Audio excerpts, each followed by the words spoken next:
Hello friends, मेरा नाम है एसएम सिसोदिया। आप देख रहे हैं मेरा चैनल। अस्सलाम वालेकुम दोस्तों। और आज हम बात करेंगे ड्रामा सीरियल जानी सर की 12वीं और 13वीं किस्त के बारे में। सबसे पहले बात करेंगे सरफराज और बड़ी बहन के बारे में। तो वही बात है कि बड़ी बहन सरफराज को देखते हुए सरफराज सोच रहा हुआ कि किसी भी तरह से इस जान की पुड़िया से जान छुड़वानी पड़ेगी, वरना अगर सच्चाई सबके सामने आ गई तो मेरा भांडा फूट जाएगा और बदनामी होगी वो अलग, माँ मारेगी, बाप मारेगा वो अलग। और यही सोचता हुआ किसी भी तरह से जो है बड़ी बहन से जान छुड़वाने की कोशिशें मनसूबाबंदी करता हुआ बड़ी बहन उसको देख के मन ही मन रोती हुई कहती हुई कि दुआ ऐसा क्यों किया तुमने, क्या हुआ है तुम्हारे साथ, आखिर हुआ क्या है। वो बेचारी यही सोचती हुई कि तुम घर पहुंच गई या नहीं, या फिर तुम्हारे साथ कुछ गलत चल तो नहीं हो गया।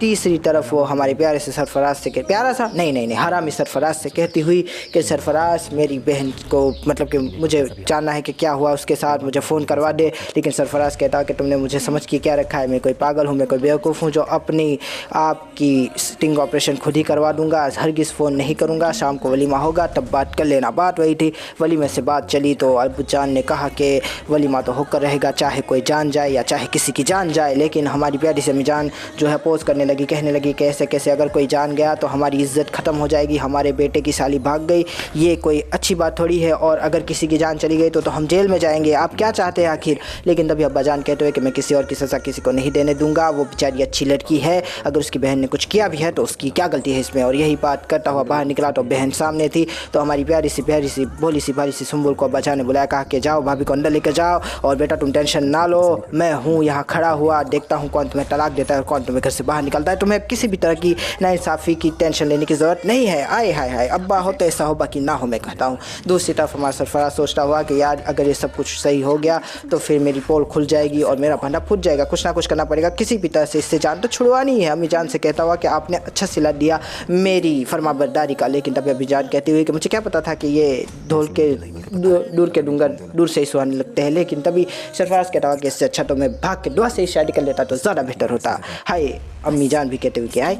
और वही बात है कि अगली बात करते हैं हमारी दुआ की। तो दुआ बेचारी अंधेरी सड़कों पे, अंधेरे सुनसान रास्तों पे, ब्राइडल जोड़े के अंदर जिस तरह के जोड़े लिए जाते हैं, बहन जिस तरह की पहनती है उसी जोड़े में भाग रही थी। पीछे उसका कुछ नालायक पीछा कर रहे थे और मैं ये नहीं समझ पा रहा था कि ये लोग क्यों मतलब कि किसी अकेली लड़की को देखकर उसके पीछे कुत्तों की तरह, भेड़ियों की तरह पड़ जाते हैं। क्या इनको इनके घर में माँ बहन नहीं है, क्या इनको जरा भी शर्म नहीं आती। लेकिन तभी वहाँ पर एक हीरोइन आ गई। हीरोइन का मतलब है कि कोई मतलब कि बड़ी उम्र की खातून आ गई, साथ में ड्राइवर था, कहा कि बंदूक की नली दिखाओ और दिखाई और दो फायर किए तो वो बच्चे वहाँ से चले गए। बात वही थी कि दुआ को अपने साथ लेकर के कहा कि बेटा मेरे साथ चलो। और ऐसा तो मैं सोचता हूँ कि पाकिस्तानी ड्रामास में ही होता है कि किसी को जानना पहचान, लेकिन फिर भी तू मेरा ज़बरदस्ती का मेहमान। दुआ के साथ वो है घर चली गई। घर के अंदर अपनी बेटी से मिलाया, दो और बच्चियाँ थी उनसे मिलाया, कहा कि इसको खाना बना खिलाओ, इसका नाम बाम पूछो, इसका तबला थोड़ा दुरुस्त करो। दुआ बेचारी खाने को देखकर इस तरह से झपटी जैसे कोई चील किसी चूहे को देखकर झपटता है, और बस खाना खाने लगी। और सामने बैठी आंटी को देखकर थोड़ी मतलब कि वो कहते हैं ना लिमिट में आ गई। तो हमारी आंटी ने कहा कि कोई ज़रूरत नहीं है तकल्लुफ़ की, खाओ खाओ बेटा, ये भी खाओ वो भी खाओ। शामी कबाब भी दे दिए और दुआ वो सब खाने लगी। दूसरी तरफ दुआ बेचारी कमरे में जाती हुई तो बहन क्या बोलते हैं उसको, उस मतलब कि आंटी की बेटी कहने लगी कि आज से तुम्हारा कमरा है, अगर सारी ज़िंदगी के लिए रहना चाहो तो भी हमें कोई मसला नहीं। और मैं सोचा था कि ये तो पाकिस्तानी ड्रामा में ही होता है। और वही बात थी कि बात ख़त्म हो गई। फिर वो सोई, फिर दोबारा उठी और हमारी प्यारी सी बहन ने कहा कि बहन क्यों आ रहा है मेरे दिमाग में, हमारी प्यारी सी आंटी की बेटी ने कहा कि चलो अब तो मैं तुम्हारी दोस्त हूँ, मुझे सारी बातें बता दो। लेकिन दुआ ने बातें बताई नहीं। फिर उसने कहा कि कोई बात नहीं, चलो नीचे आ जाना तैयार होकर। लेकिन दुआ कहने लगी कि तुम यही रुको, मैं थोड़ी तैयार होकर आती हूँ, कहीं मैं खो ना जाऊँ। और तभी वो कहने लगी कि मेरा घर कोई बड़ा सा मोहल्ला थोड़ी है या फिर कोई बड़ा सा शहर थोड़ी है कि तुम खो जाओगी। लेकिन तभी दुआ कहने लगी कि नई जगहों पे डर लगता है और डर तो लगता है ना। सही बात है दुआ की। और बेचारी के आंखों में थोड़े से मतलब कि टेंशन आ गया। लेकिन वही बात है कि टेंशन को हल्का करती हुई दुआ से जो है इधर उधर की बातें की, कहा कि अब आ जाओ नीचे नाश्ता करेंगे। दुआ कहती 12 बजे। तो हमारी प्यारी सी आंटी की बेटी कहने लगी कि हाँ 12 बजे। और दुआ बेचारी खुश हो गई। अच्छा लगा दुआ को खुश देखकर इतने गहरे सदमे के बाद। दूसरी तरफ हमारा नौशेरवा गजनवी अस्पताल से आखिरकार घर आया। तो अम्मी जान ने कहा कि अल्लाह तुम्हें हर तरह की बला से बचाए। लेकिन दूसरी तरफ बला को उसके साथ लगा दिया, कहा कि ये आज से यही रहेगी। लेकिन हमारा नौशेरवा गजनवी कहता हुआ मन ही मन कि अम्मी जान एक तरफ बला से बचने की दुआ दे रही है, दूसरी तरफ बला को मेरे साथ गले से बांध रही है, ऐसा कैसे कर सकती है आप। लेकिन अम्मी जान कहती हुई कि तुम टेंशन ना लो, ये तुम्हारा ध्यान रखेगी। अब्बा जान कहते हुए कि तुम टेंशन ना लो बेटा। लेकिन तभी हमारा प्यारा सा न्यारा सा भोला सा बाला सा नौशेरवा कहने लगा कि ऐसे कैसे टेंशन ना लो, बच्चे वहाँ घर पे अकेले हैं, माँ के बगैर कैसे रहेंगे, लेकिन वही बात है कि उन्हें हम सब संभाल लेंगे, तुम इसका ध्यान रखो।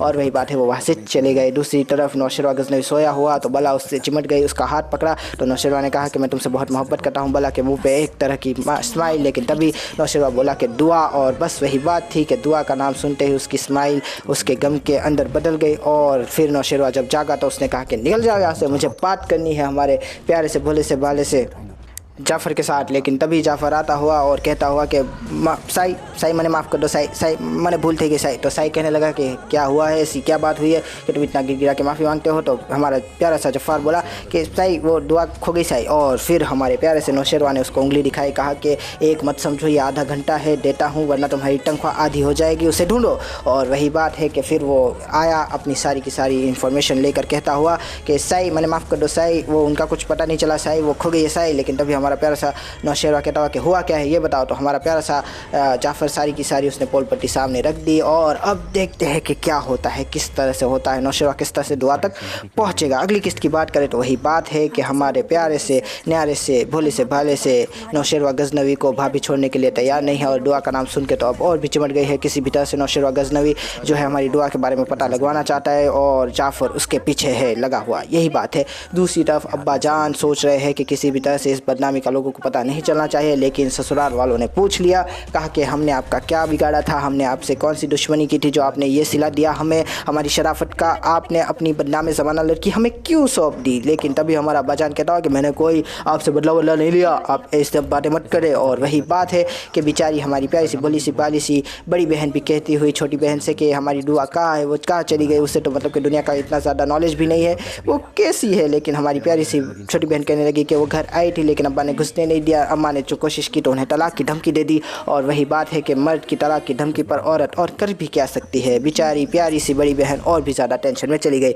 तीसरी तरफ हमारी दुआ ने फ़ोन लगाया हमारे सरफराज को और कहा कि फराज अच्छी सरफरोशी की तमन्ना लिए तुमने मुझे उल्लू बनाया। और सरफराज कहने लगा कि दुआ तुम हो क्या। तो हमारी दुआ कहने लगी हाँ मैं वही दुआ हूँ जिसको पाने के लिए नौशेरवा गजनवी हाथ पे लगा रहा है। लोग मुझे पाने की मिन्नतें करते, मसाजतें करते, दुआ को पाने की दुआ करते हैं और तुम्हें जो फ्री में मिली उसे तुमने बेच मारा। तुम्हें जरा भी शर्म नहीं आई सरफराज। मैं तुम्हारी ईद से ईद बजा दूंगी, बहुत जल्द हमारा आमना सामना होगा और जिस दिन मैं तुम्हारे सामने आई वो तुम्हारी ज़िंदगी का सबसे खौफनाक दिन होगा। और सरफराज ये सोचता हुआ समझता हुआ कि किसी भी तरह से इसकी बेटी से इसकी बहन से इसके घर से जान छुड़वानी पड़ेगी, क्योंकि अगर हमें सामने आया तो मेरी इज्जतों के जनाजे तो निकलेंगे, मार भी बहुत पड़ेगी और जेल भी जाऊंगा। बात वही है दोस्तों कि अगली किस्त में और भी ज़्यादा मज़ा आएगा। काफ़ी अच्छा ड्रामा है, काफ़ी मज़ा आया देखने में। खुदा हाफिज़, ध्यान रखेगा अपना, थैंक यू। नौशेरवा गजनवी नहीं बोलता है, इसका हाथ काट तुम्हारा